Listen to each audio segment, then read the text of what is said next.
देवता में और राक्षस में अंतर क्या है? एक बार सारे राक्षस सब असुर ब्रह्मा जी के पास पहुंच गए और ब्रह्मा जी के पास जाकर सारे असुरों ने कहा हमको अच्छा नहीं लगता तुम देवताओं की बड़ाई करते हो, सारे देवताओं का नाम लेते हो, सारे देवताओं की बड़ाई करते हो, सारे देवताओं को आगे आगे रखते हो, हम असुर हैं। वो अदिति की संतान तो हम दिति की संतान। दिति और अदिति इनका पति एक ही था। अब पति एक है और संतान दो तरह की है, एक असुर है राक्षस प्रवृत्ति की और दूसरी देवता। अब जरा विचार करिए,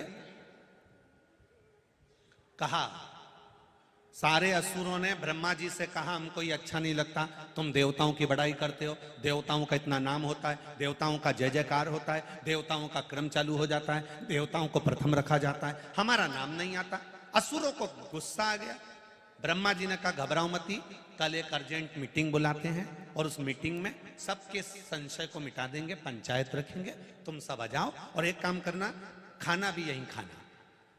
मैं सरस्वती जी से कह दूंगा भोजन तैयार रख लेंगे, सारे असुर कल आओ, मैं देवताओं को भी बुला लूंगा, खाना सबको यहीं खाना है, भोजन सबको यहीं करना है, असुर भी करना देवता भी करेंगे। सब इकट्ठे होके आ गए, मीटिंग होने लगी, इधर सारे असुर बैठ गए, इधर सारे देवता बैठ गए।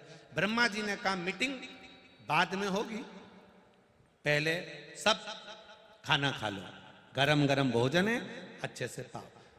सब उठने लगे। ब्रह्मा जी ने हाथ जोड़कर देवताओं से कहा चलिए साहब। इतने में असुरों को गुस्सा आ गया, ये देखो फिर तुमने चाल चल दी, जब हम बैठे हैं तो हमको भी तो कहना था, अब कुछ भी हो जाए पहले खाना हम खाएंगे चाहे कुछ भी हो। हमेशा देवता ही देवता आगे, हम पीछे। ब्रह्मा जी ने कहा कोई बात नहीं भैया, एक काम करो, देवताओं तुम बैठ जाओ, असुर तुम पहले भोजन करने चलो। चलो, अब भोजन की पंगत लगी, सबको लाइन से बिठा दिया। ब्रह्मा जी ने कहा हमारे ब्रह्मलोक का एक नियम है। क्या? भोजन करने से पहले तुम्हारे हाथों में एक एक डंडा बांधना पड़ेगा। अब ब्रह्मा जी ने एक एक छड़ी बुलवाई, डंडी उनके हाथ में बांध दी रस्सी से, इधर बांध दी रस्सी से, सारे असुरों के हाथ में डंडे बांध दिए। अब उनसे कहा खाओ। अब असुर राक्षस सोचे बताओ खाएं कैसे। अब इन्होंने बड़ी मुश्किल से लड्डू उठा भी लिया तो हाथ तो लंबा की लंबा, क्योंकि ये मुड़े ही नहीं, क्योंकि डंडा बना। अब खाए कैसे? तो इन्होंने ऊपर ले गए, इन्हें छोड़ ही दिया और बूंदा आ करे अंदर गिरे। कहीं कहीं का तो सही गिर जाए, कहीं कहीं का नाक से टकरा के नीचे, कहीं का ठोडी से टकराए नीचे गिर जाए। बड़ी मुश्किल से इन लोगों ने खाना खाया। पर लड्डू तक तो ठीक था, पर पूड़ी और दाल तो कैसे खाई होगी तुम ही देख लो। बड़ा मुश्किल। असुरों को क्रोध आ गया, इनको आया गुस्सा। इन्होंने कहा बताओ हमसे तो खाते ही नहीं बना, खा खा के देखा हमने, खाते नहीं बन रहा, देवताओं का भी तो नंबर आएगा, तब ये नियम उनके लिए लागू होता है कि नहीं होता हमको देखना है। अब बैठे देवता भोजन करने के लिए, देवता भोजन करने के लिए बैठे तो ब्रह्मा जी ने देवताओं से कहा चलो बैठो। अब असुरों ने कहा इनके लिए नियम। ब्रह्मा जी बोले शांत तो रहो, डंडा आ रहा है, डंडी आई, छड़ी आई, रस्सी आई, देवताओं का हाथ भी बांधा गया। हाथ बांधने के बाद देवताओं से कहा करो भोजन। अब देवताओं ने मन में विचार करा खाएंगे कैसे। तब देवताओं ने दूसरे देवताओं से कहा एक काम करो, आधे लोग आसन उधर बिछा लो, आधे अपन इधर बैठ जाते हैं, हम इधर से तुम्हें खिलाएंगे, उधर से तुम हमें खिलाना, दोनों का भोजन पूर्ण हो जाएगा। असुरों ने ब्रह्मा जी से कहा ये कहां की रीति है। ब्रह्मा जी कहते हैं बस असुर में और देवता में यही अंतर है, देवता दूसरे को खिलाते हैं तो उनको भी खाने को मिलता है, असुर स्वयं खाते हैं इसलिए वो दूसरे को खिलाना नहीं जान पाते। असुर में और देवता में एक अंतर है, स्वयं खा लेना सुकृति है, छुड़ाकर खा लेना विकृति है, और बांट कर खाना ये मेरे भारत देश की संस्कृति है। हम बांट कर खाते। आप दूसरे को पानी पिला रहे हो, आप दूसरे को लेकर जा रहे हो, आपने ड्राइवर के लिए मांगा मेरे ट्रैक्टर का ड्राइवर को अच्छे से रखना, तो इतने लोग अच्छे से अपने आप पहुंच गए। आपने दूसरे के कल्याण की बात करी, इसलिए हमारे यहाँ बार बार चिल्ला के कहते हैं विश्व का, जम के बोलो विश्व का कल्याण हो, धर्म की अधर्म का, प्राणियों में विश्व का कल्याण। हम क्यों कहते हैं विश्व का कल्याण? हमारे को क्या पड़ी विश्व के कल्याण की? क्योंकि हम दूसरे के लिए जब अच्छा मांगेंगे, हम दूसरे के लिए समर्पण का भाव मांगेंगे, हम दूसरे के लिए कुछ अच्छा मांगने का प्रयास करेंगे, हमारा अपना अच्छा अपने आप होते चले जाएगा, अपने आप।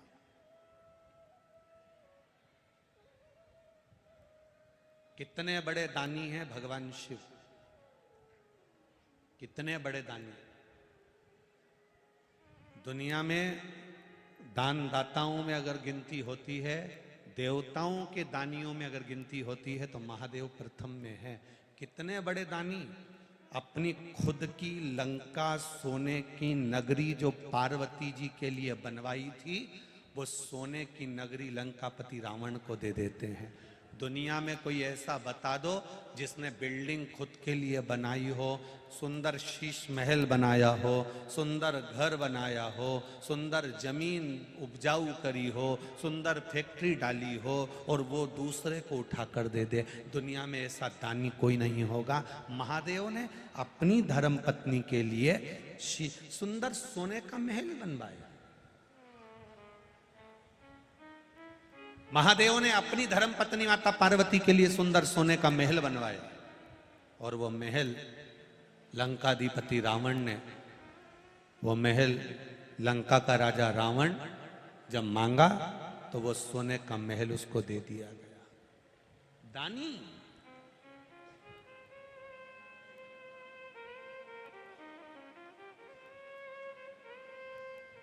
महाराज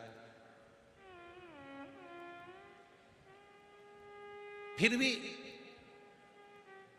लोग कहते हैं ब्रह्मा जी श्रेष्ठ है, लोग कहते हैं विष्णु जी श्रेष्ठ हैं, लोग कहते हैं ये श्रेष्ठ है, लोग कहते हैं वो श्रेष्ठ हैं। धीरे धीरे दुनिया के लोगों ने शंकर भगवान को एक कोने में ले जाकर बिठा दिया, और ये विचार करने लगे कि देवाधिदेव महादेव तो साधारण है, क्रोध के देवता हैं, ये तो गुस्सा ज्यादा करते हैं, गंजेड़ी हैं, भंगेड़ी हैं। कई लोगों ने कुछ ना कुछ उनके लिए बोलना प्रारंभ करा। पर एक बात अपनी जिंदगी में याद रखना, घर का जो व्यक्ति सबसे ज्यादा मेहनत करता है, घर का जो व्यक्ति सबके लिए काम करता है, घर का जो व्यक्ति सारे घर को जोड़ कर चलता है, सबसे ज्यादा बुराई का ठीकरा उसी के माथे पर फूटता है। सबसे ज्यादा नफरत उसी को मिलती है, सबसे ज्यादा दुख उसी को मिलता है, सबसे ज्यादा तकलीफ उसी को होती है। जो सबको जोड़कर चल रहा है, सबको लेकर चल रहा है, सबको संजो कर चल रहा है, सबकी सुनकर चल रहा है, सबको एक बनाने की सोच रहा है, सबको आगे बढ़ाने की सोच रहा है, सबको अग्रण्य बनाने की सोच रहा है, सबसे ज्यादा बुराई का ठीकरा उसी पर पड़ता है। विष किसने पिया? विष कौन पी रहा है? देवाधिदेव महादेव। बैकुंठ छोड़ा, ब्रह्मलोक छोड़ा, सब कुछ छोड़कर कैलाश पर जाकर कौन बैठा? देवाधिदेव महादेव। अच्छे अच्छे मकान छोड़े, बिल्डिंग छोड़ी, जमीन छोड़ी, शमशान में जाकर कौन बैठा है? देवाधिदेव महादेव। कौन बैठा? उसके बाद भी लोग कह दें कि नहीं नहीं नहीं वो ठीक नहीं। बस शिव की कथा जो कह रही है उसको जिंदगी में उतार कर रखना। शंकर का जो भक्त होता है उसका मन, उसका दिल, उसका हृदय साफ होना चाहिए, नहीं तो लंकाधिपति रावण भी था, सोने की लंका भी थी, बहुत साम्राज्य भी था, पर दिल साफ नहीं था, हृदय साफ। मत बुरे कर्म कर बंदे वरना पछताएगा, भगवान की आंखों से तू बच नहीं पाएगा, तू बच नहीं पाएगा।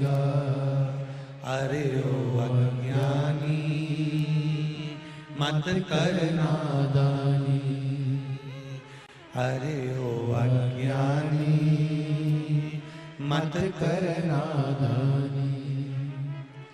तेरे कर्म का फल भी तू ही पाएगा, जैसा किया तूने तेरे आगे आएगा।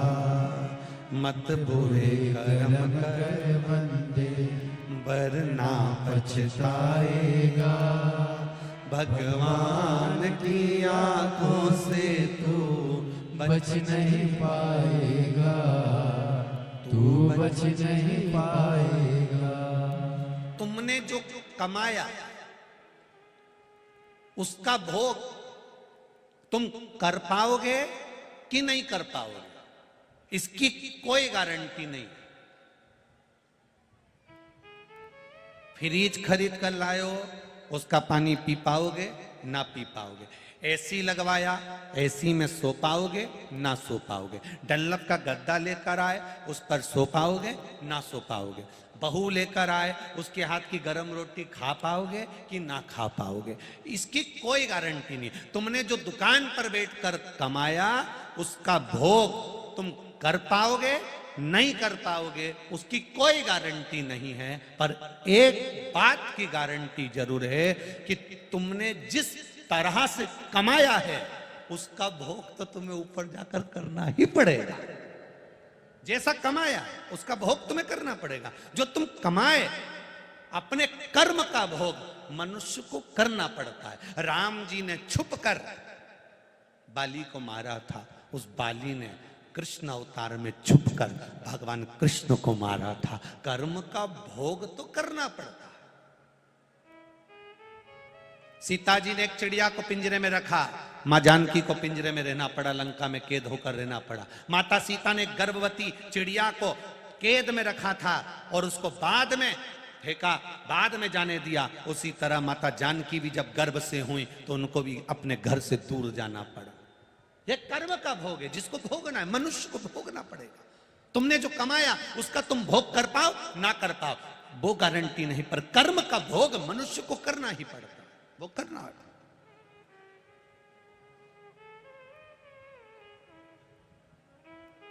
बहुत लोग कहते हैं गुरुजी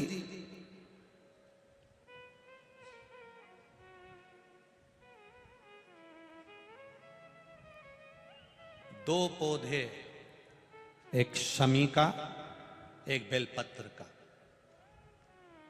भूल से भी बेलपत्री के पौधे के नीचे से, बेलपत्री के वृक्ष के नीचे से अगर भूल से भी, तुम्हें नहीं मालूम कि यह बेलपत्री का पेड़ है, तुम्हें नहीं मालूम कि यह बेलपत्री का पौधा है, तुम्हें नहीं मालूम कि यह बेलपत्री का वृक्ष है, भूल से भी चलते चलते भी तुम्हारी ट्रैक्टर, तुम्हारी ट्राली, तुम्हारी गाड़ी, तुम्हारा बखर, तुम्हारा बेल, तुम बेलपत्री के पेड़ की छांव में से भी अगर निकल कर चले जाते हो तो दिन भर में अगर 100 पाप भी हो जाते हैं तो पल भर में धुल जाते हैं।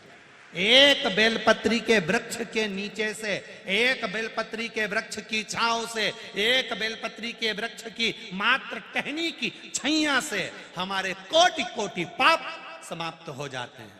आप सबसे इस कोटेश्वर धाम की पावन धरा से एक निवेदन करना चाहूंगा, पूरे आस्था चैनल के श्रोताओं से, फेसबुक यूट्यूब के श्रोताओं से, और जितने लोग यहाँ कथा सुन रहे हैं, बारिश का समय आए तो एक बेलपत्री का पेड़ बड़ा कर कर उसको कहीं रोड के किनारे अवश्य लगाओ। कोई निकल कर जाएगा, उस पे छांव पड़ गई तो उसका कल्याण हो जाएगा।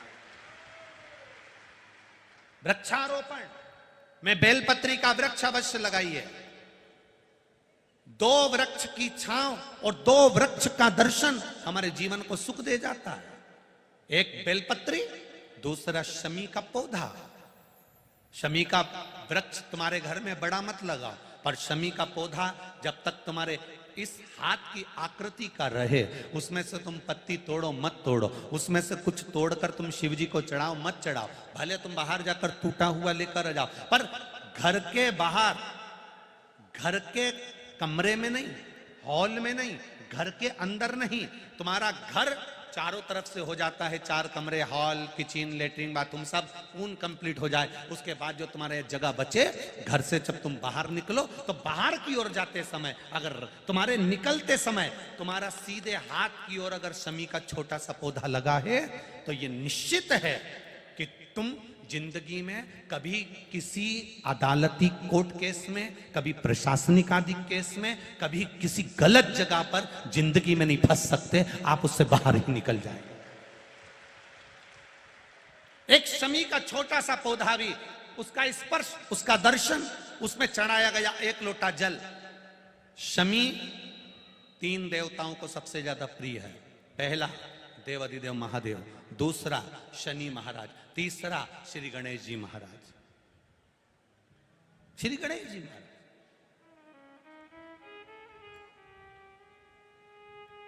क्योंकि शमी की शादी करने वाला कौन था?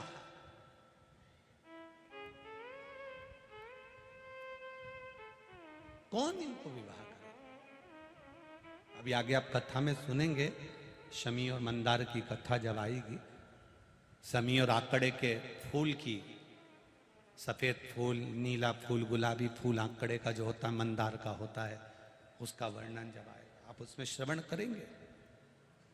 एक शमी का पौधा, तुम घर से बाहर निकल रहे, हाँ ये जरूर है कि जो फ्लैट में रहने वाले हैं वो इस पौधे को नहीं लगा पाएंगे,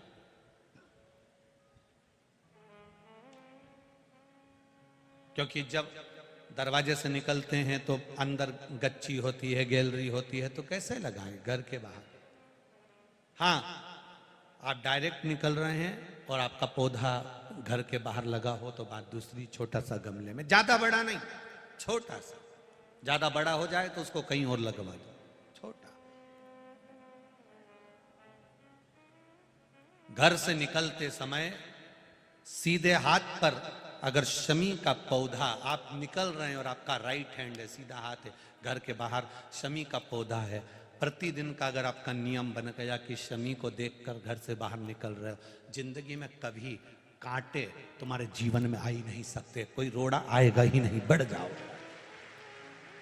यही रह गया। शमी में शनि भी है, शमी में गणेश भी और शमी में शिव भी है। कल एक कथा चल रही थी,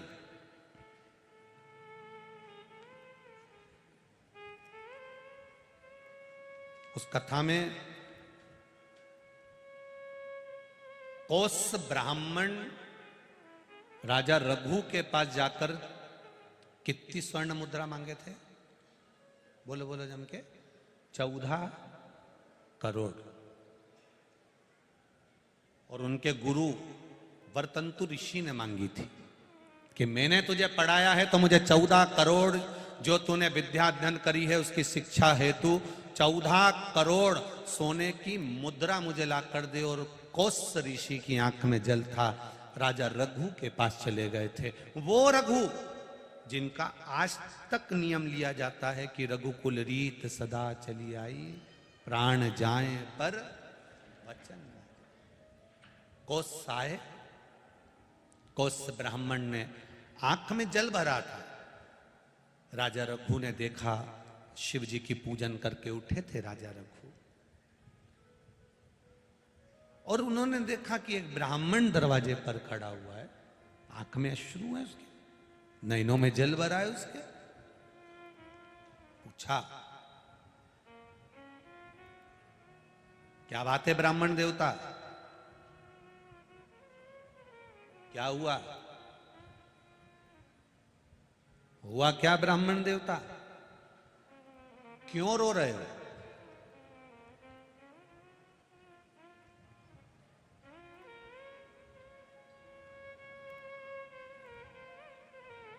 ब्राह्मण कौस के मुख से निकल गया, महाराज 14 करोड़ सोने की मुद्रा मुझे चाहिए, मेरे गुरुजी वर्तंतु ऋषि को मुझे देना है, क्योंकि उन्होंने मुझे पढ़ाया है, शिक्षा दी है।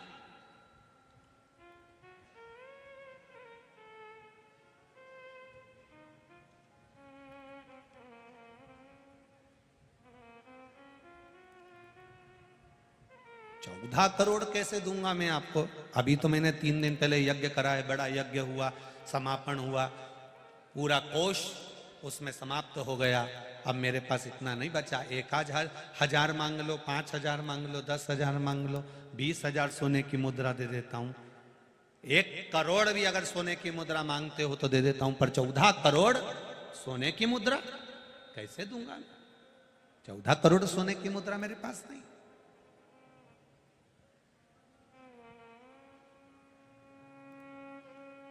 हाथ जोड़कर ब्राह्मण खड़ा और कहता है कि 14 करोड़ ही चाहिए महाराज। ठीक है। राजा रघु इतनी जल्दी किसी को वचन नहीं देते, और वचन दिया है तो फिर निभाना। राजा रघु ने अपनी धर्म पत्नी की ओर देखा, और धर्म पत्नी ने देखा कि ब्राह्मण का बालक है, आंख में आंसू भरा है, इसको रोता हुआ नहीं देख सकते, दे दो।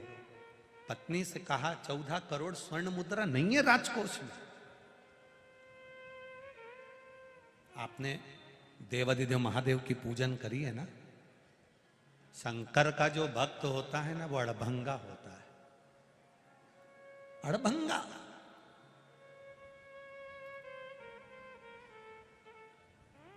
शिव का जो भक्त है वो अड़भंग है। थोड़ा बहुत नहीं देता वो।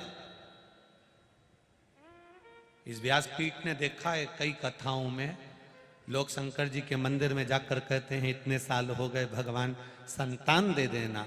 भगवान जब भी देता है 1 की जगह 2 दे देता है। इस व्यासपीठ एक पत्र आया, इसमें भी लिखा उन्होंने, देखो। मैं नंद किशोर पवार, सेन निवासी, ग्राम भदवासा, जिला रतलाम, मध्य प्रदेश से हूं। मेरा मोबाइल नंबर ये है। कहीं बैठे हो तो हाथ हिलाइएगा, कहीं बैठे हो तो हाथ हिलाइएगा, जहां कहीं भी बैठे हो दोनों हाथ ऐसे हिला देना, कहीं बैठे हो तो दिख जाएंगे। महाराज नंद किशोर पवार, सेन निवासी, ग्राम भदवासा, जिला रतलाम, मध्य प्रदेश। मोबाइल नंबर ये। गुरुजी, भोले बाबा का क्या बखान करूं। मेरी बेटी की यहां संतान नहीं थी। डॉक्टरों को बताया तो बच्चेदानी में गठान बता दी थी, और बच्चेदानी में गठान थी तो संतान का सुख मना कर दिया था। आप कहते हो कि देवाधिदेव महादेव पर छोड़ दो। हमने बेटी से कहकर शिव जी की आराधना प्रारंभ करवा दी। शंकर जी को जल चढ़ाना, सफेद आंकड़े की जड़ कमर में बांध लेना, तुमरुका जी का नाम लेकर शिव जी की आराधना करना। बेटी का गर्भ ठेर गया। गुरुदेव, गांठ भी थी, गर्भ भी था। डॉक्टर को दिखाया, सोनोग्राफी कराई। डॉक्टर ने कहा हमने मना करा था कि संतान मत होने देना, इसको गठान है गर्भाशय में, बच्चेदानी में। अब बच्चेदानी में गठान भी थी और संतान भी ठहर गई। ये बाबा की कृपा थी। डॉक्टर ने मना करा था तो भी संतान उसके गर्भ में आ गई। गुरुदेव, 5 रिपोर्ट हुई, 5 में गठान दिखी। 6 रिपोर्ट हुई, 6 में गठान दिखी।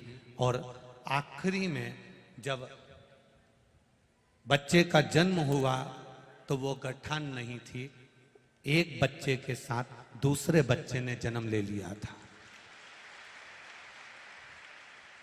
2 बच्चों का फोटो मैं लगा रहा हूं। ये मेरे घर में मेरी बेटी के यहां जो संतान हुई उसके फोटो हैं। आप आस्था चैनल के माध्यम से देख सकते। इन्होंने एक लाइन लिखी है नीचे दूसरे पृष्ठ पर कि गुरुदेव, गठान कहां चली गई किसी को नहीं मालूम, पर बाबा की कृपा से मेरी बेटी के यहां संतान हो गई। ये शिव तत्व की प्राप्ति है। इसी को शंकर की उदार। शिव थोड़ा नहीं देता, शिव देता तो बहुत देता। धर्म पत्नी भी हो तो ऐसी हो जो पति को एक बल प्रदान करे, एक हिम्मत प्रदान करे। कई धर्म पत्नियां पति को बल नहीं देती, बल्कि उनका बल, तुमसे कुछ नहीं बन सकता, तुम ये कार्य नहीं कर सकते, तुम ये नहीं कर सकते, तुम वो नहीं कर सकते, उसको बल विहीन कर देते। धर्म पत्नी पति को बल प्रदान करे। पहले एक नियम चलता था राजघरानों में, पति अगर युद्ध करने के लिए जाता था तो धर्म पत्नी तिलक लगाती थी और तलवार का तिलक लगाकर पति के हाथ में देती थी कि जाओ और जीत कर आओ, जाओ और जीत कर आओ, विजय प्राप्त कर आओ। धर्म पत्नी पति को बल प्रदान करती थी कि घबराना नहीं है, डरना नहीं है।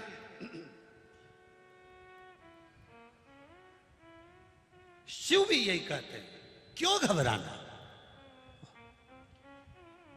विपदा की जब घड़ी आ जाए, विपदा का जब समय आ जाए, विपदा तुम्हारे सामने हो तो घबराना नहीं है।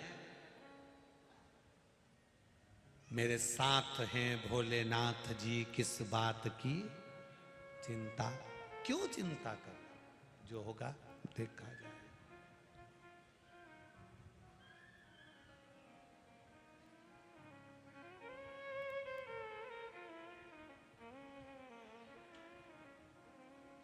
अब उस बात की क्या चिंता करना। राजा रघु से उनकी धर्म पत्नी कर रही है। शिव जी की पूजन कर आयो, शंकर जी का अनुष्ठान कर आयो, शंकर की आराधना कर आयो। आपसे अगर कोई कहे तो तुम कह सकते हो शिव महापुराण की कथा सुनकर आयो। किस बात का डर, किस बात का घबराना। महादेव पर विश्वास है, टूट पड़ो।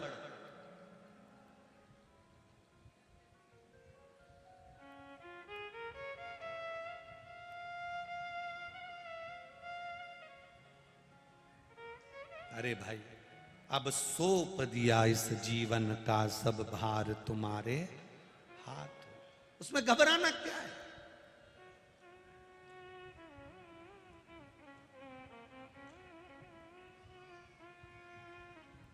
हम क्यों घबराए, किस लिए। अब राजा रघु ने धर्म पत्नी का कहना माना और वचन दे दिया। ब्राह्मण देवता, कल शाम के समय प्रदोष काल में आना, मैं आपको 14 करोड़ स्वर्ण की मुद्रा दे दूंगा। ब्राह्मण आंख के आंसू पहुंचा, प्रणाम किया, जय हो महाराज आपकी, धन्यवाद। 14 करोड़ सोने की मुद्रा आप दे रहे हैं, धन्यवाद, साधुवाद है आपको, बहुत बहुत साधुवाद है आपको। जय जयकार करता हुआ ब्राह्मण चले गया। चिंता में पड़ गए राजा रघु, 14 करोड़ सोने की मुद्रा कहां से लाऊंगा।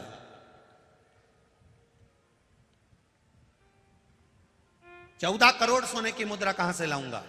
और इतनी मुद्रा किसी आसपास के राज्य में भी नहीं है कि किसी राजा से लेकर जाऊं, किसी प्रजा से लेकर जाऊं। किस राजघराने में जाकर मैं 14 करोड़ सोने की मुद्रा लाऊंगा। धर्मपत्नी ने कहा, जरूरी है कि आसपास के राज्य में आक्रमण करोगे और सोने की मुद्रा लाओगे। अगर लाना है तो 14 करोड़ सोने की मुद्रा इंद्र के पास मिलेगी। अभी तक नीचे आक्रमण करा था, अब की बार ऊपर आक्रमण करना है। घबराना नहीं है। इंद्र, अरे राजा रघु कह रहे हैं अपनी धर्मपत्नी से, इंद्र, हाँ तो क्या हुआ, शिव का नाम लो, हर हर महादेव का एक नारा लगाकर टूट पड़ो। और राजा रघु ने तुरंत इंद्र के ऊपर आक्रमण करने की तैयारी कर ली। सेना तैयार, तब तैयार, बल तैयार। पत्नी के कहने पर आज राजा रघु देवाधिदेव महादेव की आराधना कर कर जाने लगे। जैसे ही जाने लगे, जाते जाते राजा रघु बस आगे बढ़े ही थे और बढ़ते ही धर्म पत्नी ने राजा रघु के हाथ में एक शमी का पत्र दे दिया। एक शमी का पुष्प जिसका कलर नीला था, गुलाबी था, वो पुष्प शमी का राजा रघु के हाथ में दिया। रघु ने वो पुष्प देवाधिदेव महादेव को समर्पित किया और इंद्र के लिए जाने की तैयारी करी। इतनी देर में तो इंद्र के पास पहुंचे ही नहीं, इंद्र स्वयं राजा रघु के पास आकर खड़ा हो गया। स्वयं इंद्र आ गया राजा रघु, स्वयं राजा रघु के पास स्वयं इंद्र पधारे। स्वयं इंद्र राजा रघु के पास। रघु,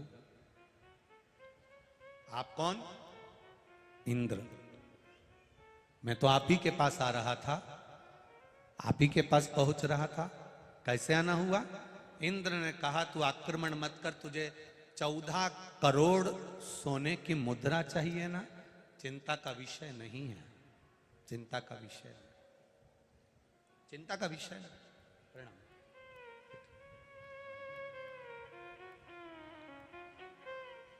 हमारे बीच संत पधारे, एक बार जोरदार ताली बजाकर स्वागत करिए। 14 करोड़ सोने की मुद्रा का विषय नहीं है, तो चिंता मत कर। तूने जब एक शमी का पुष्प देवाधिदेव महादेव को समर्पित करा है, तो उसका बल इतना है कि 14 करोड़ सोने की मुद्रा तो इंद्र को देना ही पड़ती है। एक पुष्प यदि देवाधिदेव महादेव को शमी का भूल से भी चढ़ जाता है, तो उसका जो लाभ है, उसका जो फल है, उसका जो आनंद है, उसका जो एक आशीर्वाद है, वो 14 करोड़ स्वर्ण मुद्रा के बराबर होता है। तो चिंता मत कर। भगवान इंद्र ने उसी समय कुबेर को बुलाया, शमी के वृक्ष पर उसको बिठाया और बिठाकर शमी के वृक्ष से 14 करोड़ शमी के वृक्ष से स्वर्ण मुद्राएं प्रदान करवाई। वो स्वर्ण मुद्रा 14 करोड़ जब प्राप्त हुई तो कोस को दी गई। कोस ब्राह्मण ने उन मुद्राओं को ले जाकर वरतंतु ऋषि को दिया। वरतंतु ने वो मुद्रा पाकर पुनः राजा रघु को प्रदान कर दिया। राजन, मुझे तो केवल इस शमी की महत्वता को जानना था, इसलिए मैंने ये लीला रची थी। आपसे निवेदन है, जिंदगी में प्रयास करना, जब जब कहीं ऐसा तुम्हें महसूस होने लगे, जब जब तुम्हें ऐसा लगने लगे, ऐसा लगे आपको कि जीवन में संपदा की, वैभव की थोड़ी सी कमी सी लगने लगे, तब प्रयास करना, प्रयास, तब प्रयास करिएगा कि कहीं नहीं जाना। एक शमी का पुष्प आस्था चैनल पर आप लोग दर्शन कर रहे होंगे, नीले कलर का एक सुबेरे कोई पत्रकार बंधु भी हमको ला कर दिए हैं, शमी का पुष्प।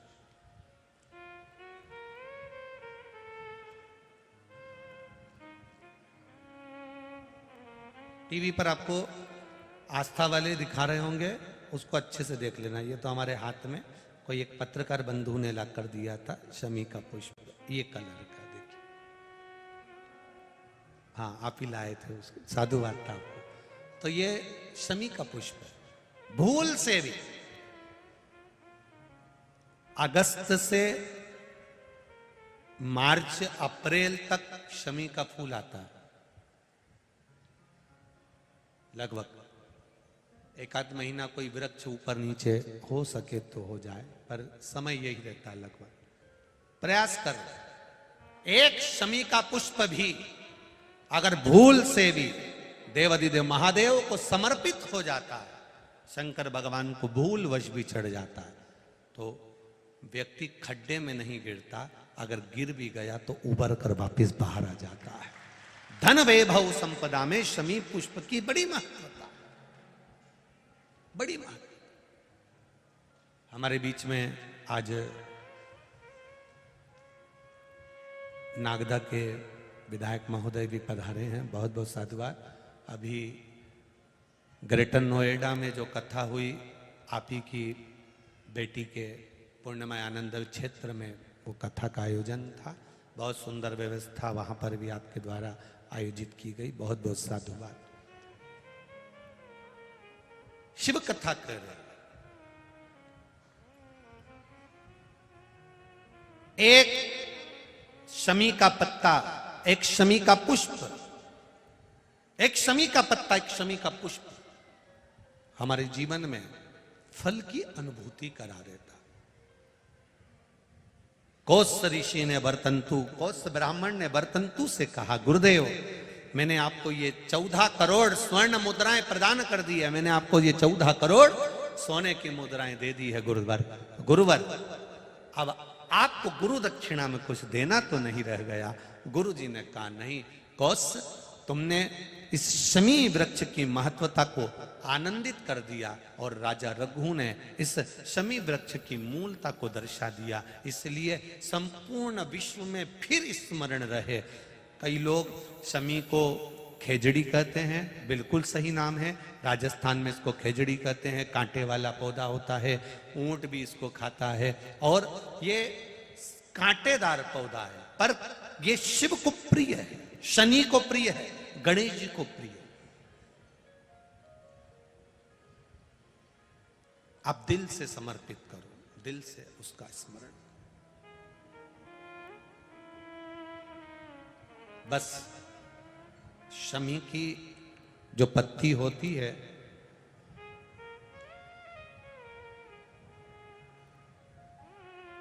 शमी की जो पत्ती होती है,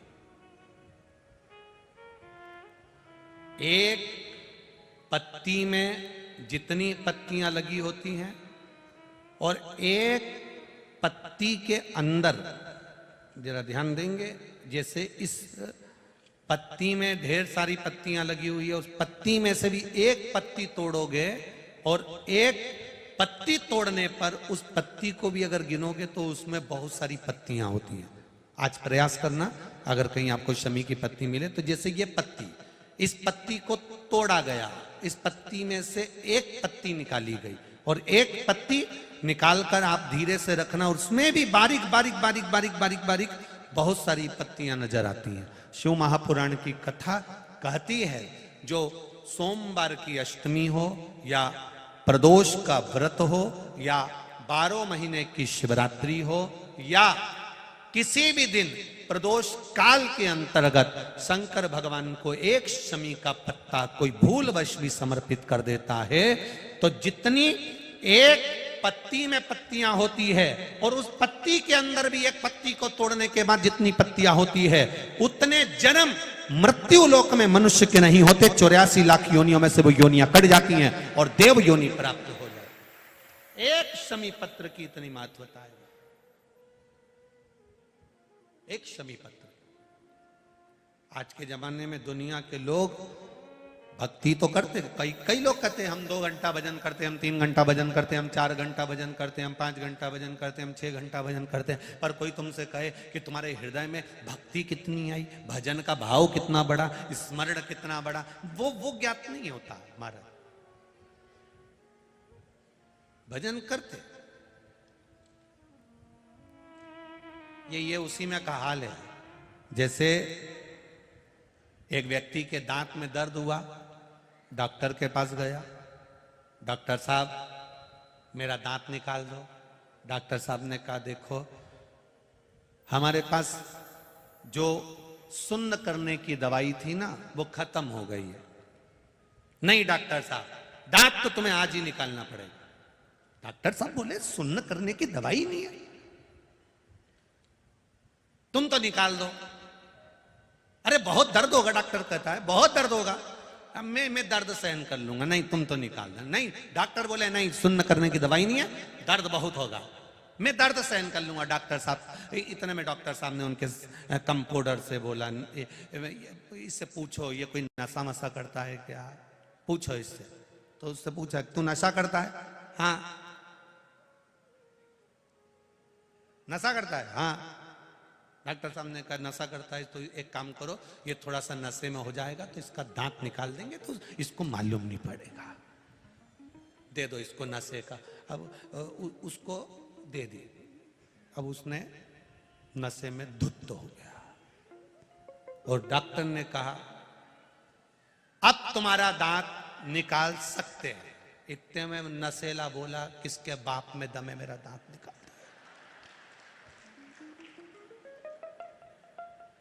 डॉक्टर बोले दादा अपन ने तो दांत निकालने के चक्कर में दी थी, अब ये तो अपने बाप तक पहुंच गया।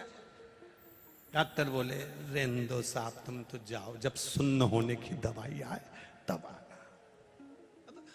दुनिया सोचे अरे कई लोग ऐसे हम भजन बहुत करते हैं, हम स्मरण बहुत करते हैं, हम भक्ति बहुत करते हैं। भक्ति करते कैसे हो? करते कैसे हो भक्ति?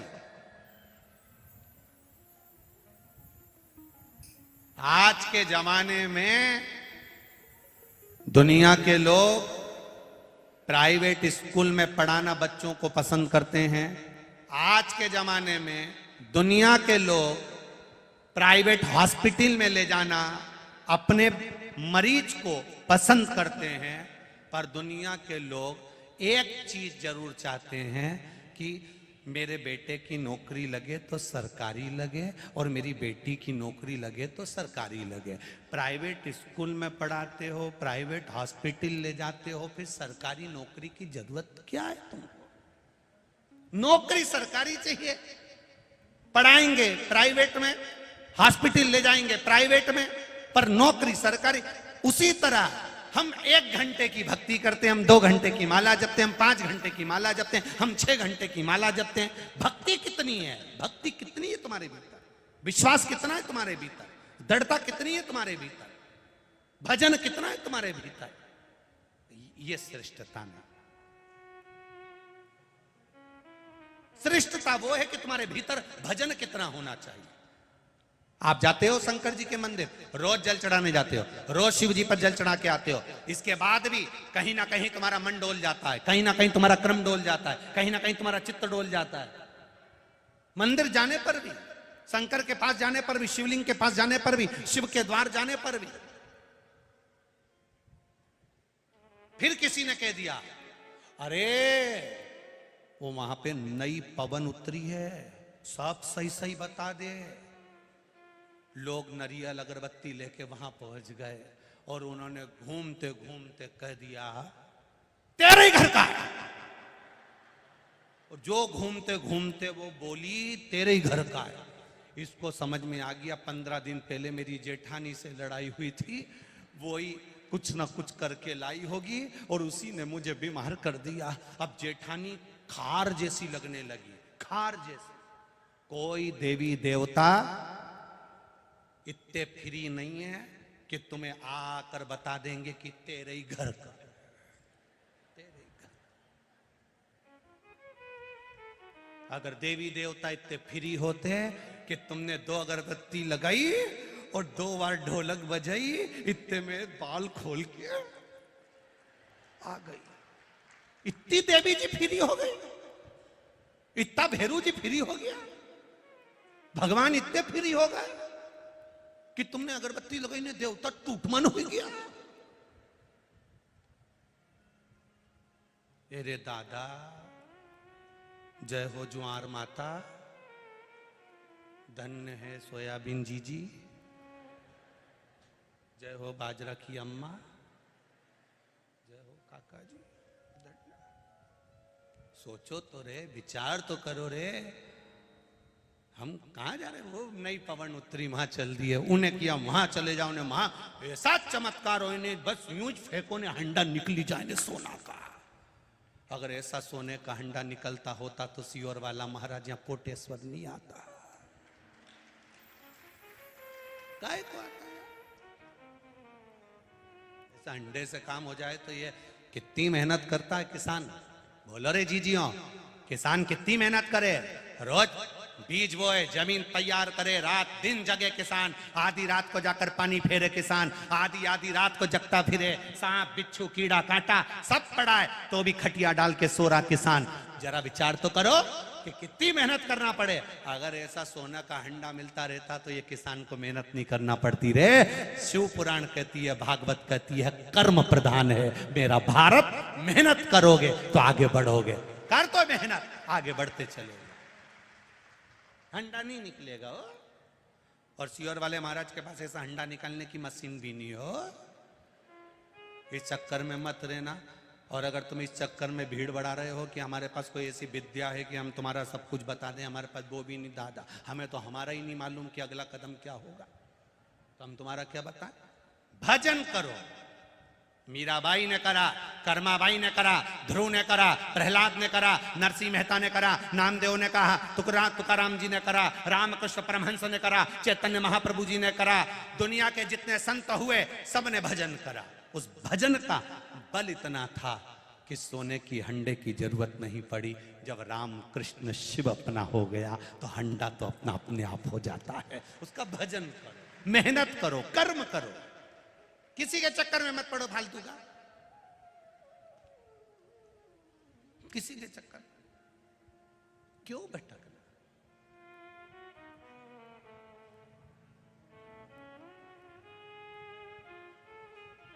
इधर उधर मत डोलो रे, अब वल्लभ के बोलो। क्यों डोलना, कभी यहाँ कभी वहां, कभी वहां कभी वहां, कभी वहां कभी वहां। कोई ने कह दिया वहां चले चलो, वहां अच्छा है, वहां चल चलो, वहां अच्छा है। ना ना ना ना, संकल्प ले लेना, कहीं नहीं भटकूंगी। केवल एक लोटा लेकर महादेव के मंदिर जाऊंगी, उनसे कहूंगी, वो सुन लेगा तो ठीक है। मेरा पिताजी मुझे जो हाथ से निकाल कर दे देगा वो मैं ले लूंगी, पर मेरे को झगड़ा लड़ाई नहीं करना। पिताजी जिंदा हैं, पिताजी से जाकर कह देना, पिताजी तुम जिंदा हो, तुम्हें जिसको जो देना हो दे देना। मरने के बाद तुम्हारा छोरा छोरी झगड़ा करता फिरे, ये अच्छा नहीं लगेगा। अपने हाथ से मैं एक जगह पर जाऊंगी, जो मेरे गांव में, मेरे नगर में, मेरे मोहल्ले में, मेरे क्षेत्र में, मेरी कॉलोनी में, मेरी सोसाइटी में, मेरे पास में जो शिवालय होगा, उनके पास जाकर एक लोटा जल चढ़ाकर उनसे कहूंगी, मुझे बस सवार देना, सुधार लेना, हाथ पकड़ लेना, बहुत दुखी हूं। दूसरे के पास जाकर कहूंगी, लोग हंसेंगे, बाबा तेरे दरवाजे पर आई हूं। लोग कहते हैं एक लोटा जल चढ़ाने से तू सुन लेता है, मेरी भी सुन लेना, बहुत दुखी हूं, तू मुझे अपना लेना। बाप के दरवाजे से बेटी खाली ना जाए, इतनी कृपा कर देना, महादेव पकड़ लेगा, पकड़ लेगा। खाली ना जाता कोई दर से तुम्हारे, मैं भी खड़ा हूं नन्ही बाहें पसारे। अपने हृदय से लगा लो, लगा लो, गिरा जा रहा हूं, उठा लो, उठा लो। शिव कथा कर रहे हैं। अभी एक दिन की बात है, बेटमा में कथा थी, ये विशाल भैया कथा करवाए। अब वहां पर इंदौर के एक भक्त मिलने के लिए आए। वैसे तो हम मिलते नहीं, पर कथा का जो विराम दिवस होता है उसके एक दिन पहले शाम को हम थोड़ा मिल लेते, जिनके यहाँ ठहरते उनसे भी, जो जजमान परिवार उनसे।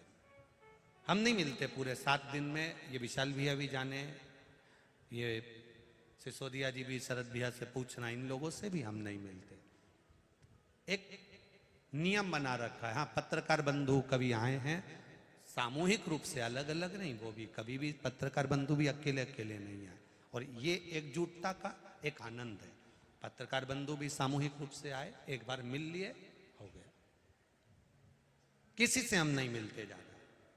आपने देखा होगा जहां हम ठहरे, हम कमरे से भी बाहर नहीं निकलते। जितनी देर आपसे मिलेंगे उतनी देर महादेव से मिल लेंगे तो जिंदगी सवर जाएगी। मिलकर करेंगे भी क्या। आप आओगे, सेल्फी लोगे, फोटो खिंचाओगे, चला जाओ। एक फोटो हम भी हमारे महादेव के साथ रोज भजन करते करते खिंचा लें तो जिंदगी सार्थक हो, आनंद हो। तुम भी फोटो खिंचाकर दूसरे को दिखाओगे, हम भी फोटो खिंचाकर उसको दिखा देंगे कि मिले थे सुंदर आनंद में, कोटेश्वर में भजन किया था गंगा के घाट पर। यहाँ लोग गंगा के तट पर जाते हैं, हम तो कहते हैं वहां जाने की जगह कोटेश्वर में जो गंगा बह रही है, एक बार डुबकी यहाँ आकर लगा लो। ये सुख है, आनंद है। गंगा कुछ चलकर कोटेश्वर धाम तक आ गए। बेटमा में कथा थी, शाम का समय एक परिवार मिलने को आया। एक डब्बा था उनके पास में, इतना बड़ा जाली वाला, उसको लेकर आए। अब उसमें आंकड़े की जो जड़ होती है, उस जड़ में से गणेश जी निकलते हैं। जी जी, सुना है कि नहीं सुना आप लोगों ने? अरे बोलो तो जम के। हाँ सुना है ना? हाँ ठीक है, फिर तो कथा समझ में आ जाएगी तुमको। अब आंकड़ा की जड़ में से गणेश जी निकले। अब निकले तो उन्होंने उस पर सिंदूर मुंदूर पोत के डब्बा में लेकर आए और उन्होंने आकर कहा, कहने लगे गुरुजी देखो, हमें आंकड़े की जड़ में से हमने गणेश जी, हमारे यहाँ आंकड़े का पेड़ था और आंकड़े का पेड़ था और उसमें से हमने गणेश जी हमको मिले। पर गुरुजी, ये विशाल भैया पटेल की उस समय पर उनके जीजा जी और उनका जो भांजा है वो और भांजा की बहू वहीं पर थी। आप उनसे पूछना कभी योग लगे तो कहा कि ये गणेश जी हमने, पर लोग कहते हैं कि आंकड़ा का गणेश जी रहे, खूब आनंदित होते हैं, खूब फल देते हैं गुरुजी, पर हमको भी हमने पूजन करी, इतना फल हमको मिलना चाहिए। तो हमने कहा क्यों नहीं मिलेगा, अगर आपका विश्वास दृढ़ है, भरोसा पक्का है और आप गणेश जी को गणेश जी मानकर पूज रहे हो तो उसका फल कभी खाली नहीं जा सकता, वो मिलेगा जरूर। आप आए नहीं, सुबह हो गई, मेरी पूजा की थाली धरी की धरी रह गई। कारण क्या है? आप क्यों नहीं आए, उसका कारण क्या है? क्यों नहीं पहुंचे, उसका कारण क्या है? हम कौन सी गलती कर जाते हैं, महादेव हमारे नहीं हो पाते, उसका कारण क्या है? शिव महापुराण अगर अच्छे से जिसने पढ़ी है, जिसने स्मरण किया है शिव महापुराण का, वो जानता है कि आंकड़े का गणेश भी किस जगह का बनाया जाए, उसमें जो तुम्हारा भजन, तुम्हारा कीर्तन, तुम्हारा स्मरण का फल कितना। तो यह शिव पुराण उसका भी वर्णन करती है। शमी, जिसके पिताजी का नाम था औरव ऋषि, औरा ऋषि की बेटी है शमी। ये शमी है, ये औरा ऋषि की बेटी है।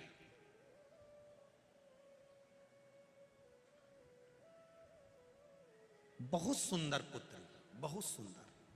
ये शमी, कांटे तो इसमें बाद में आए हैं पर सुंदर बहुत है।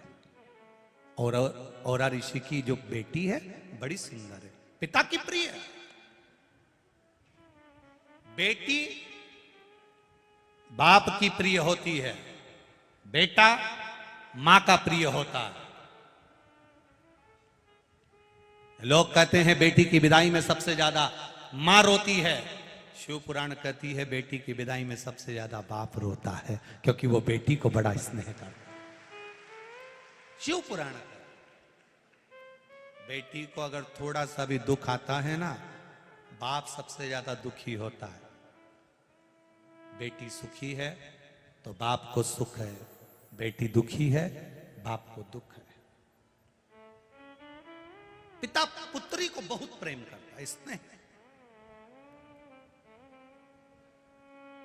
इसीलिए बेटी पिता के प्रियता रखती है, पर मां ने उसको गोद में, मां ने उसको गर्भ में रखा है और गर्भ में रखकर मां बेटी को पाल पोष कर बड़ा करती है। इसलिए बेटी मां के प्रति जागरूक होती है, माता के प्रति उसका स्नेह होता है और माता भी करुणा और वात्सल्यता रखती है। इसलिए हमारे सनातन हिंदू धर्म में बेटी का जो घर होता है, जहां बेटी जन्म लेती है, उसको क्या कहते हैं? जब बेटी शादी कर कर जाती है उसको ससुराल कहते हैं। और ये जो घर है बेटी का, चमके बोलो जरा, मायका।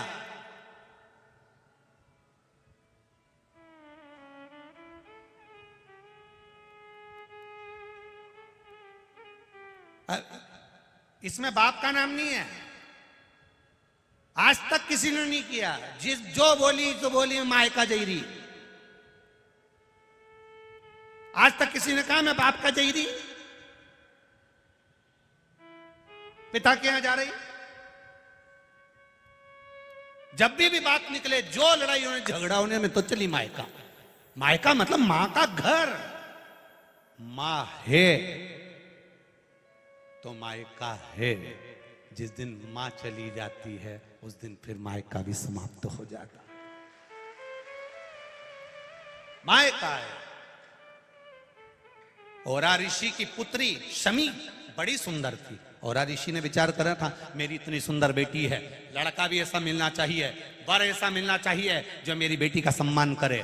ऐसा लड़का मत ढूंढना कि पेट्रोल पंप ज्यादा हो, ऐसा लड़का मत ढूंढना कि गाड़ी बंगले ज्यादा हो, ऐसा लड़का मत ढूंढना कि जमीन जायदाद ज्यादा हो, ऐसा लड़का मत ढूंढना कि बहुत प्रॉपर्टी हो और धन ज्यादा हो तो मालूम पड़े दिन भर नशे में धुत पड़ा हो, मित्र दोस्त ज्यादा हो, इधर उधर लगा रहे, ना जाने किस किस में डूबा रहे, तुम्हारी बेटी से श्रेष्ठता से बात तक ना कर पाए। ऐसा वर नहीं चाहिए। पिता को लड़की के लिए वर ढूंढना चाहिए जो तुम्हारी बेटी का आदर कर ले, तुम्हारी बेटी से जो दो मीठे शब्द बोल ले, आदर के शब्द बोल ले। जब घर में आए जूता उतारे और मालूम पड़े जूता से दे धरे, गालियां बके अपशब्द कहे, ताना दे, तो ऐसा पेट्रोल पंप और ऐसी गाड़ी बंगला किसी काम का नहीं है।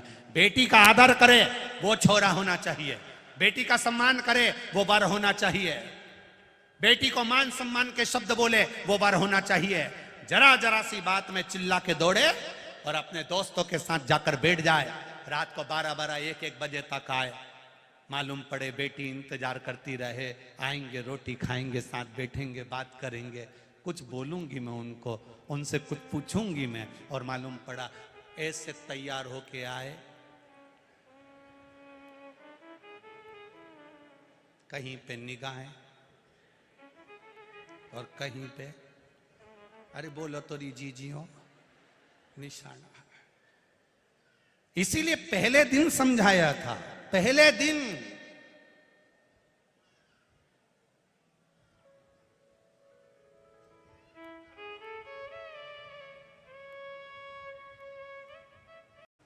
अभी नवरात्रे चल रहे हैं, कितनी देवी जी की पूजन कर रहे होगे, कन्या को अष्टमी नवमी को भोजन करा रहे होगे, देवी जी देवी जी देवी जी कर रहे होगे। नवरात्रि जैसे ही चली गई, दूसरे दिन जैसे ही दशहरा आता है तुम्हारा भी वॉल्यूम बढ़ जाता है, तुरंत चिल्ला के दौड़ोगे, चिल्ला। जितना नवरात्रे में बेटियों के प्रति भाव होता है, आप सबसे करबद्ध निवेदन है, ऐसा आदर संपूर्ण विश्व की बेटियों के प्रति आपका होना चाहिए, सम्मान होना चाहिए।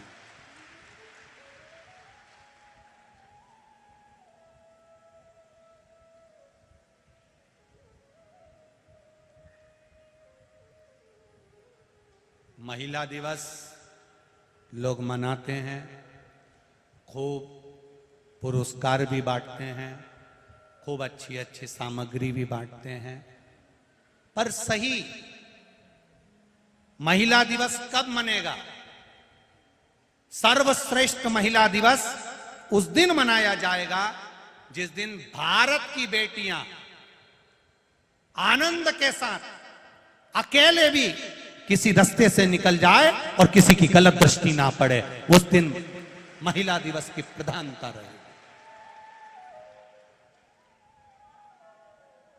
भय में नहीं।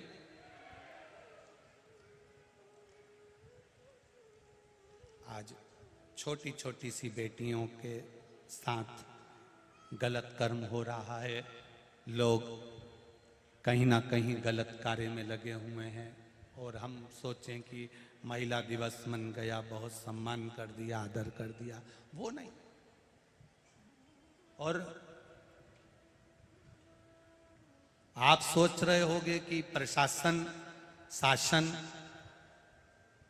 ये गलत काम को रोक दे, तो ये प्रशासन के बस की बात नहीं, शासन के बस की बात नहीं।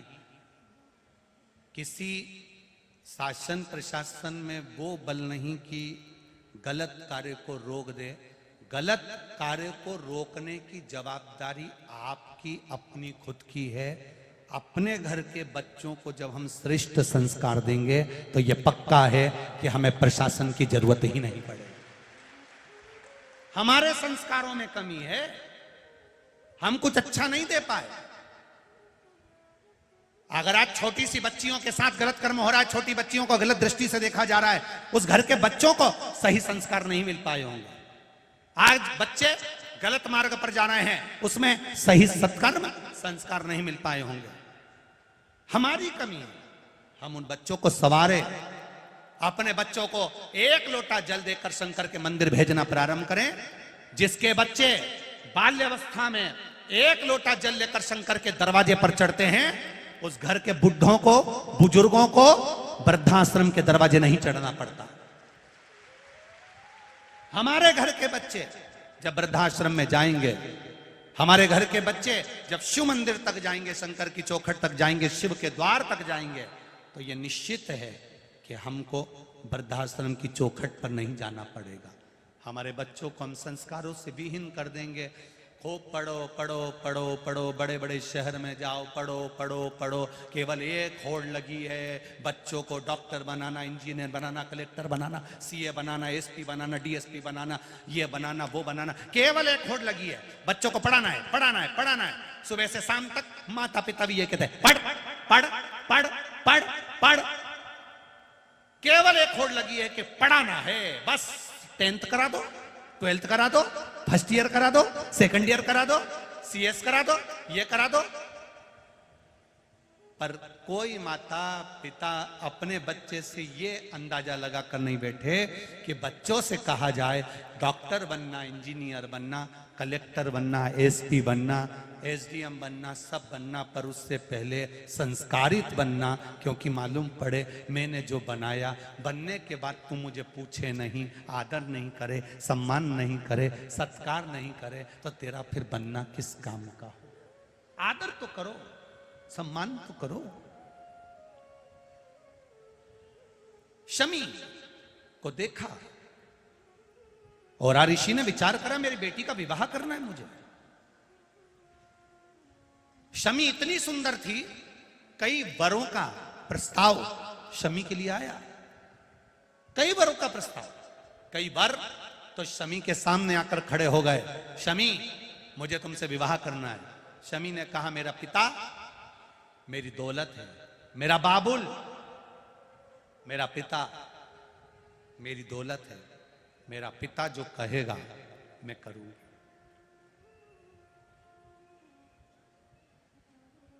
जरा सी बॉडी शॉडी देखकर, गाड़ी का 50 रुपए का पेट्रोल देखकर, नए नए लड़के गाड़ियां ले लेकर तुम्हारे सामने आ जाएं, बुड़ बुड़ करे। वो गाड़ी भी उनकी नहीं थी, सुधरने आई थी, तो उठा लाए थे और तुमको बॉडी शॉडी दिखाकर 50 रुपए की चाउमीन और गोलगप्पा खिलाकर तुम्हें गोल कर जाए, इस चक्कर में मत पड़ना, इस चक्कर में ना पड़िएगा। भारत की भूमि की बेटियां हो तुम,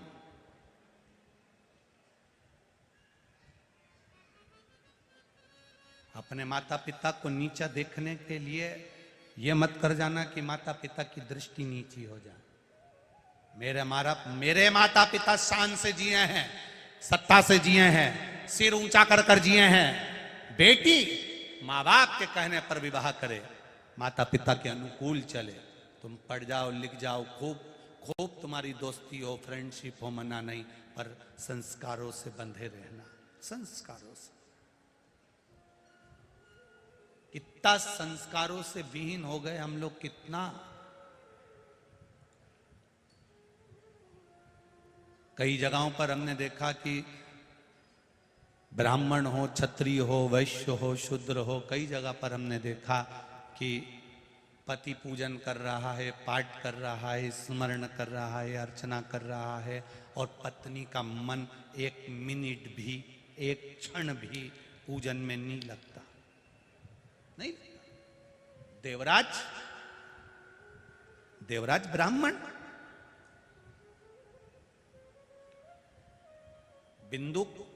बिंदुक की पत्नी चंचुला, चंचुला का कौन सा मन भगवान में लगा हुआ था? चंचुला का चित्त कौन सा परमात्मा में लगा हुआ था?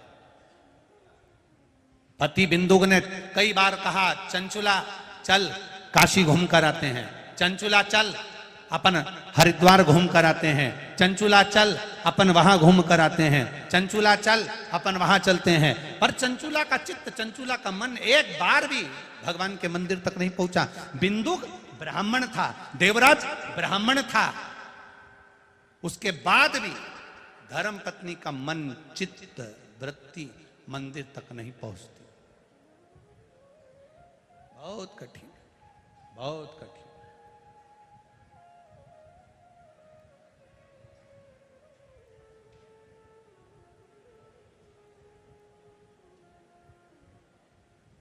कितनी प्रियता की बात होगी, कितनी प्रसन्नता की बात होगी। तुम्हारे अलीराजपुर क्षेत्र में अंबुआ एक क्षेत्र है, वहां कुछ माताओं को शिवजी पे जल चढ़ाने नहीं दिया होगा, तो माताओं की वात्सल्यता देखिए कि उन माताओं ने अपनी कमाई में से थोड़ा थोड़ा 10-10 रुपया बचाकर एक शिवजी का ओटला बना लिया, उस पे शिवलिंग रख दिया और माताओं ने अपने पैसे से गलत जगह ना लगाकर शिव का मंदिर तैयार कर कर उसमें आराधना करना प्रारंभ।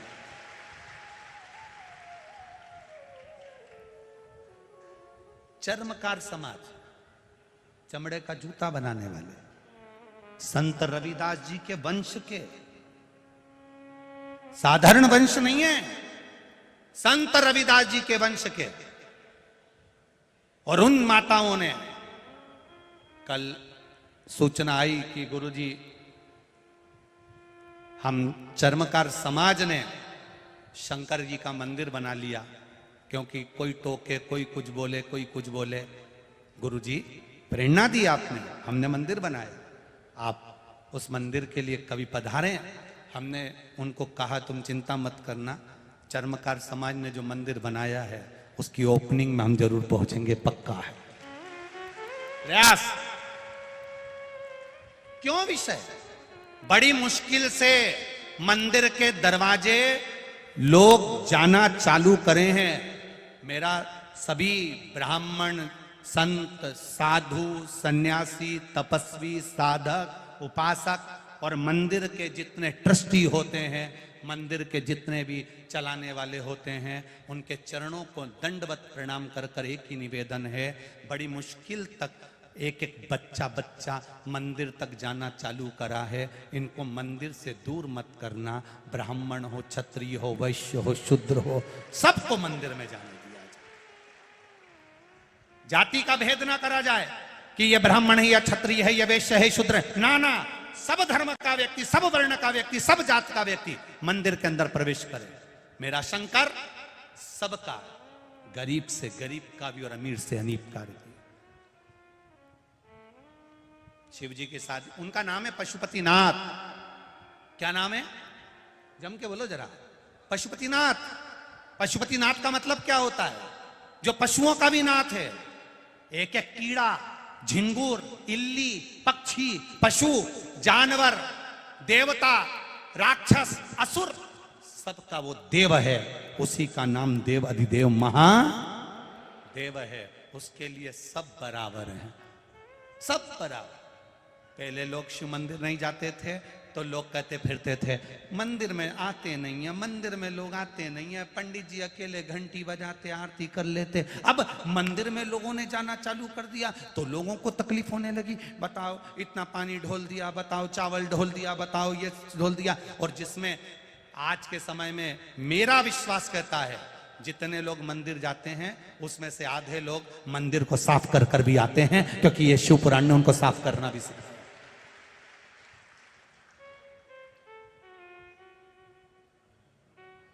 बड़ी मुश्किल से लोग मंदिर जाना चालू कर, बड़ी मुश्किल से सनातन धर्म एक हुआ है, बड़ी मुश्किल से सनातन धर्म जागृत हुआ है, बड़ी मुश्किल से दबा पड़ा था। दूसरे धर्म के लोग अपने अपने धाम में जा रहे थे पर लोग मंदिर नहीं जा रहे थे। शिव मंदिर तक लोग जाना चालू हुए। इनको तोड़ना मती, प्रयास करना।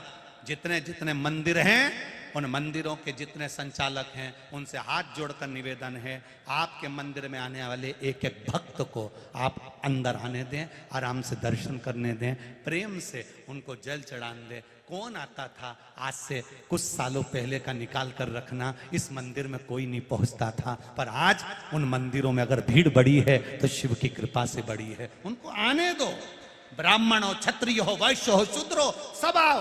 मेरा महादेव किसी एक का नहीं, मेरा महादेव सबका है, सबका है। करो भजन।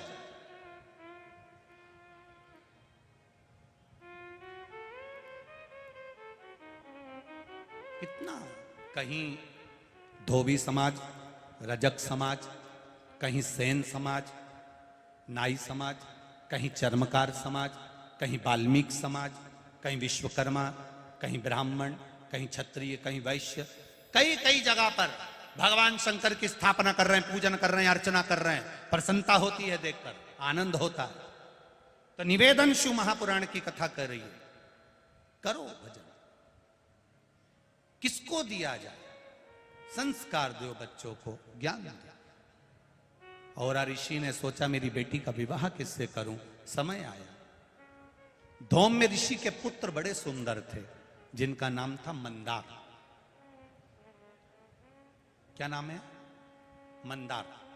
मंदार का मतलब होता है सफेद, वो आंकड़ा होता है ना, आंकड़े का पेड़ देखा है आप लोगों ने? एक बात आप लोगों से कहना चाहेंगे, आंकड़े का फूल जब भी तोड़ो, नेत्र नीचे रखो। आंकड़े का फूल तोड़ते समय उसका दूध अगर आंख में चले जाता है तो आंख समाप्त हो जाती है, जहरीला होता है आंख का फूल, मंदार का फूल। मंदार का फूल तोड़कर रख दो, रखने के बाद जब हाथ धो, हाथ आंखों में ना जाए, उसमें एक दूध होता है, वो दूध जहरीला होता है। मंदार बड़ा सुंदर था, आंख बड़ा सुंदर था, बड़ा सुंदर।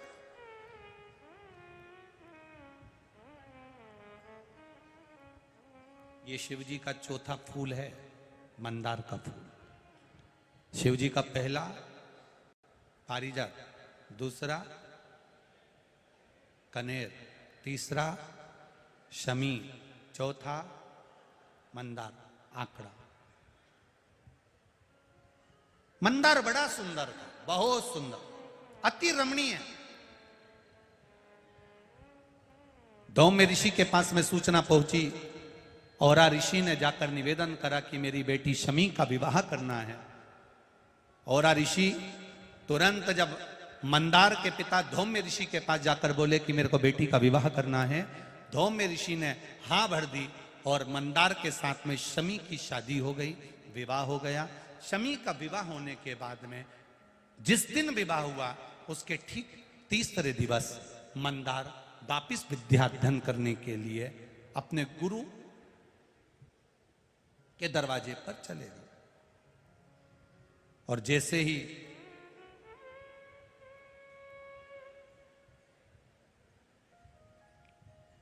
गुरु के द्वार पर पहुंचे,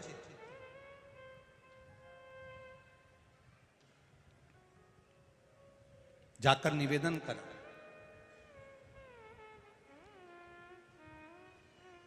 विद्याध्ययन प्रारंभ हुई। विवाह का तीसरा दिन था, जिस दिन चले गए। मंदार जब सोनक ऋषि के यहां पर विद्याध्ययन करने के लिए गए, विद्याध्ययन करने के लिए पहुंचे, समय बीतता गया, बीतता गया, बीतता गया और उन्होंने विद्याध्ययन कर ली। विद्याध्ययन करने के बाद मंदार वापिस अपनी धर्म पत्नी के पास जाते हैं और धर्म पत्नी के पास जब अपने घर पहुंचते हैं, आज तुरंत सोनक ऋषि का दर्शन करने के लिए उनकी धर्मपत्नी शमी ने अपने पति मंदार से निवेदन करा कि मुझे आपके गुरु का दर्शन करना, आपके गुरु का दर्शन करना है मुझे। मंदार ने कहा चल, चलिए। मंदार शमी को लेकर चल दिए। चलते चलते चलते चलते बीच में भुरसुंडी ऋषि का आश्रम पड़ गया।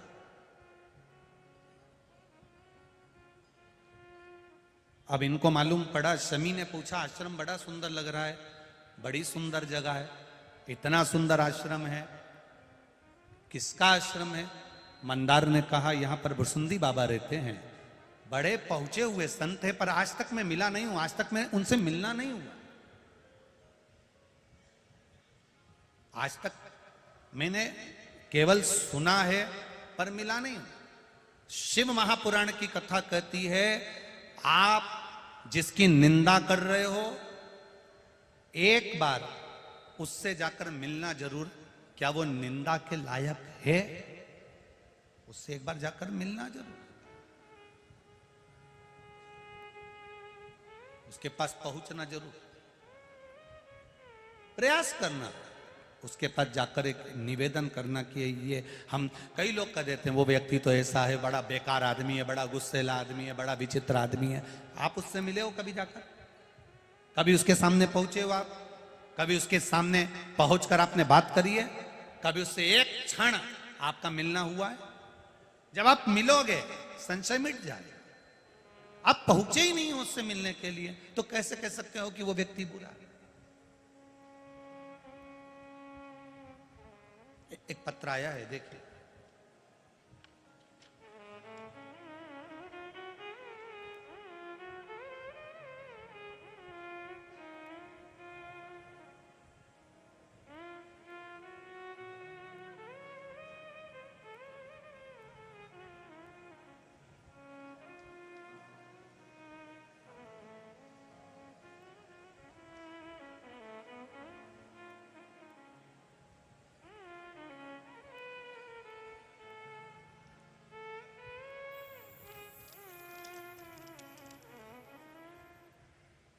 किरण शर्मा, पति सुनील शर्मा, स्थान नागदा जंक्शन। कहीं बैठे हो तो हाथ हिलाइएगा, दोनों हाथ हिलाइएगा। आप ही हैं? दोनों हाथ हिला देगा। श्री शिवाय नमस्तुभ्यम।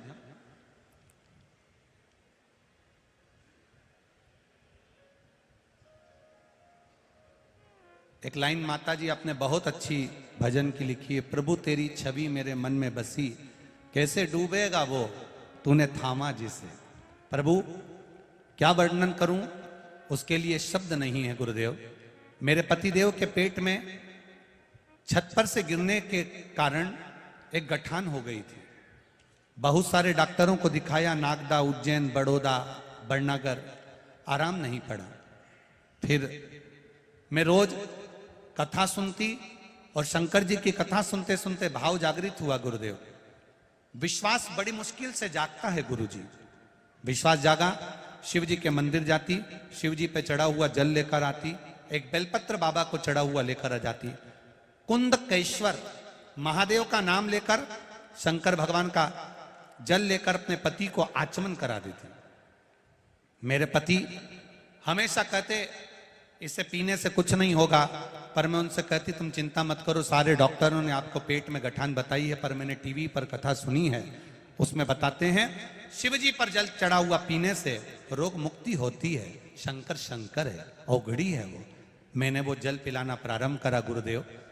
20-22 दिन निकले और बाबा की कृपा से जब अगली जांच बड़ौदा में हुई तो गठान गायब हो चुकी थी, गठान नहीं थी। अब ठीक है बहन, आराम है, गांठ तो नहीं है अब। बस श्री शिवाय नमस्तुभ्यम। बैठिए। हर हर। एक पत्र और बड़ा सुंदर आया है, इसमें उन्होंने अपने ब्रेन की पूरी जांचें और पूरे एक्सरे लगाए हैं।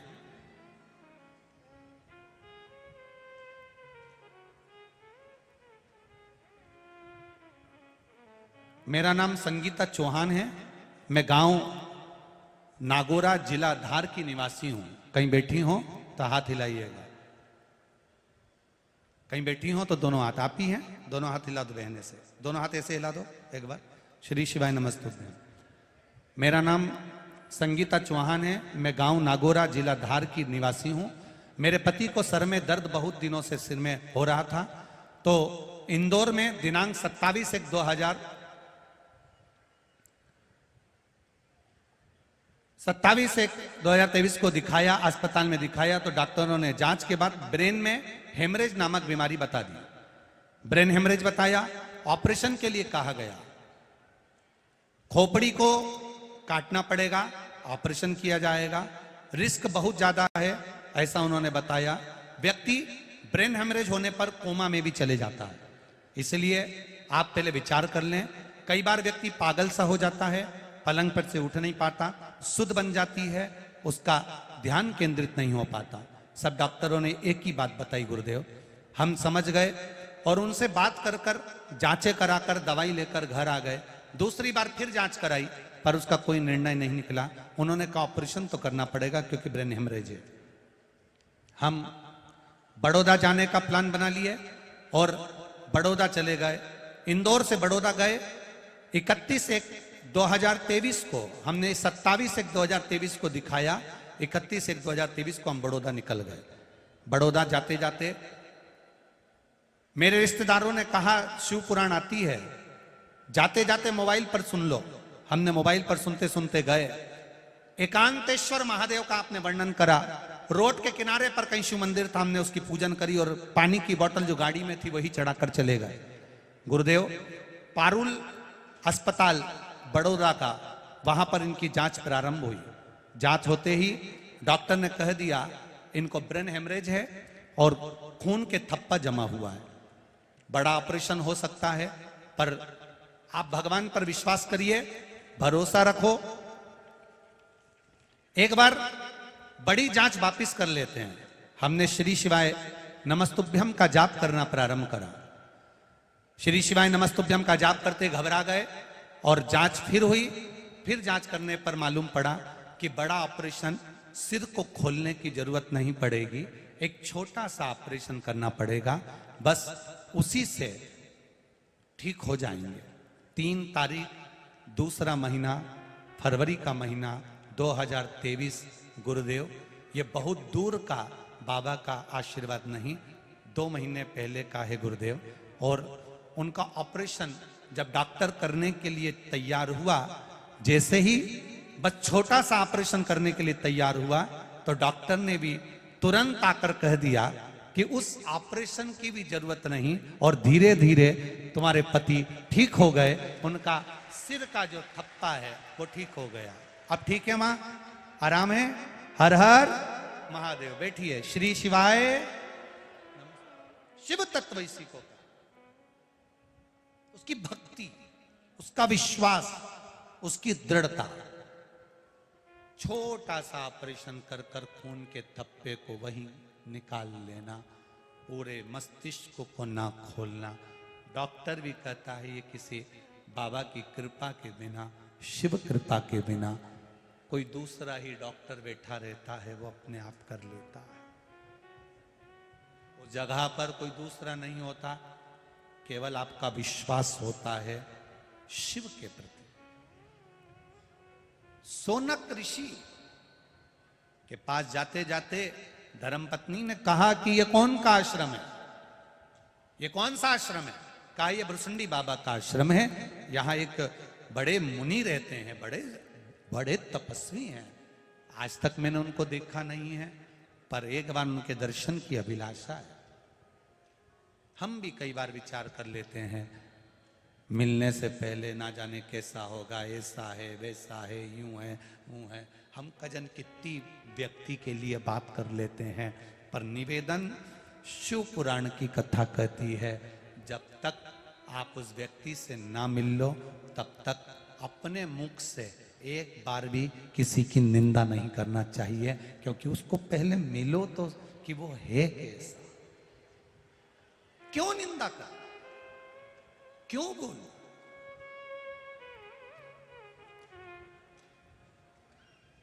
चला मंदार शमी का हाथ पकड़कर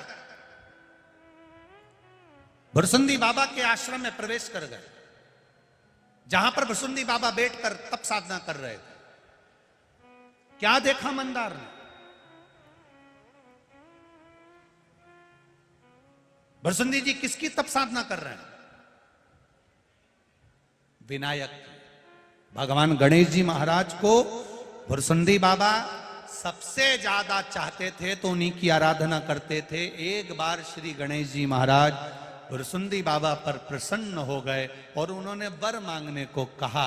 तो भुरसुंडी बाबा ने वर में केवल एक ही चीज मांगी थी, आपका जैसा विग्रह है वैसा विग्रह मेरा कर दीजिए। तो भुरसुंडी जी को भी हाथी का मुंह लग गया था, हाथी का मुख लगा। अब भुरसुंडी जी को भी हाथी का मुख लगा। मंदार और शमी ने जाकर जो दर्शन किया, दर्शन करते से ही मंदार और शमी उनका हाथी का मुख देखकर हंसने लगे, ठाका लगाने लगे, ठिठोली करने लगे, उन पर उपहास करने लगे। जब उन पर उपहास करने लगे और उपहास कर कर दो शब्द कहना चालू करा, शिव महापुराण की कथा फिर कह रही है, किसी को भी हल्के में मत लो, छोटा मत समझो। ये समय का चक्र बड़ा प्रबल होता है, कब इधर से पलट कर उधर कर दे और उधर से पलट कर इधर कर दे, ये जिंदगी का भरोसा नहीं होता है। किसको तो माताएं भोजन बनाती है ना, भोजन बनाने में जो हलवा बनाती है, हलवा बनाने में उसके हाथ में एक ऐसा चपटा सा रहता है, डंडा लगा हुआ, क्या कहते हैं उसको? पलटा। उसका नाम ही है पलटा। उसका एक ही काम है, नीचे का खींच के ऊपर करना, ऊपर का खींच के नीचे करना। शंकर जी का जो त्रिशूल है ना, वो भी पलटे जैसा ही है। शंकर जी का एक ही काम है, नीचे जिसको सबने धुतकार दिया, छोड़ दिया, ताना दे दिया, शंकर जी उसको पलट कर ऊपर ले आते हैं और ऊपर को नीचे कर देते।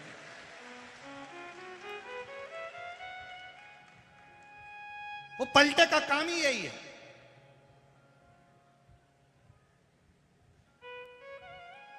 ऊपर वो दलिया बनाई नहीं जीजी, और दलिया थोली जब बनाती है ना, राबड़ी थोली दलिया, तो ऊपर जितनी भी दलिया रहता है ना, वो फुट फुट करे, फुट फुट यूं चुचके।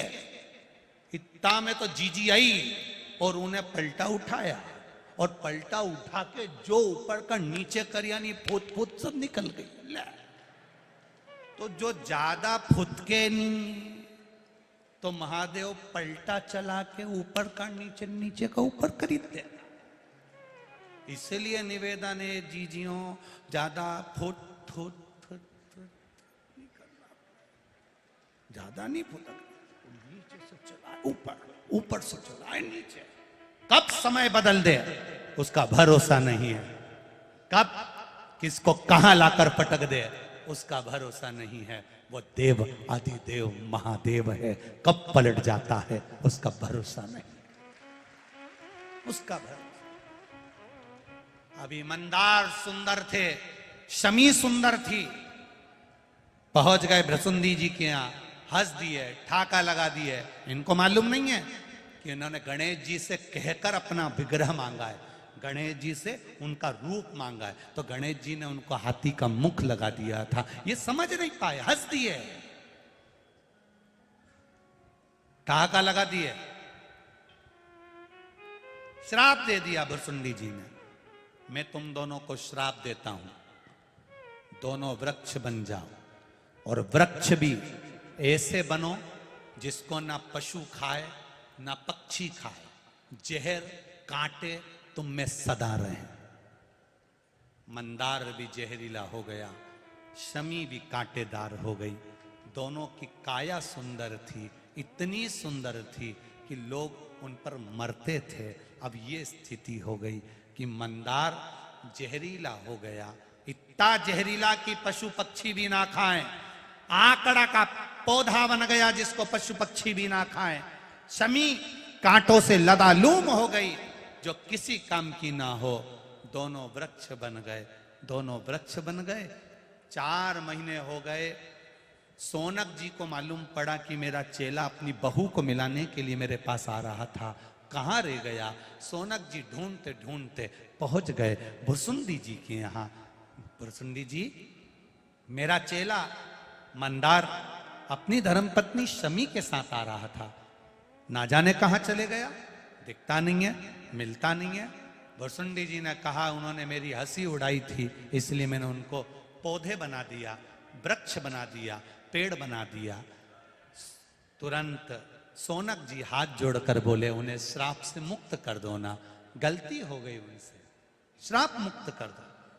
सोनक जी ने जब भुसुंडी जी से कहा, मैं श्राप से मुक्त नहीं कर सकता, पर जिनकी मैं आराधना करता हूं श्री गणेश जी महाराज, वो इनको श्राप से मुक्त कर सकते हैं।